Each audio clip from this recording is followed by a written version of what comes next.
Reshma P Thankachan വെള്ളം കുടിക്കുന്ന മറ്റൊരു കേസ്. ഇങ്ങനെ വിഷമിച്ചിരുന്നാലും നമുക്കിത് കലക്കാം. കുട്ടിയെ ആരെങ്കിലും എടുത്തോണ്ട് പോവാന്നൊക്കെ പറഞ്ഞില്ലേ, കേസ് എടുത്തിട്ടുണ്ട്. അത് എന്തെങ്ങനെയൊക്കെ പറയണേ? പിന്നെ ഞാൻ എങ്ങനെയൊക്കെ പറയണം? കൊല്ലം സുധിയുടെ രണ്ടാമത്തെ മകൻ ഋതുവിനെ സംരക്ഷിക്കുവാൻ തനിക്ക് താല്പര്യമില്ല,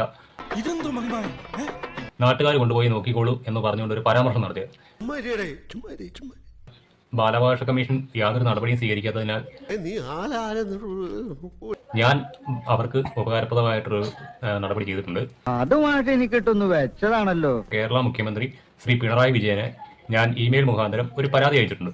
അത് പലരും മനസ്സിലാക്കിയാ കൊള്ളാം. ഋതുവിനെ സംരക്ഷിക്കാൻ അവർക്ക് താല്പര്യമില്ല എന്ന് പറഞ്ഞിട്ടും സംസ്ഥാന ബാലാവകാശ കമ്മീഷൻ ഇതുവരെ അവർക്കെതിരെ നടപടി സ്വീകരിക്കാൻ തയ്യാറായിട്ടില്ല.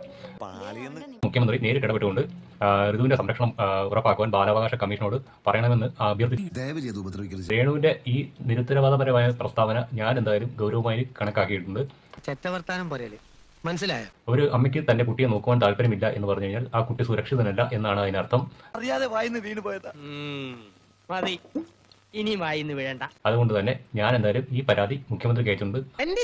നടപടി ഉണ്ടാകുമെന്നുള്ള ഉറച്ച വിശ്വാസത്തോടെയാണ് ഞാൻ എന്തായാലും ഈ വീഡിയോ പോസ്റ്റ് ചെയ്യുന്നത്.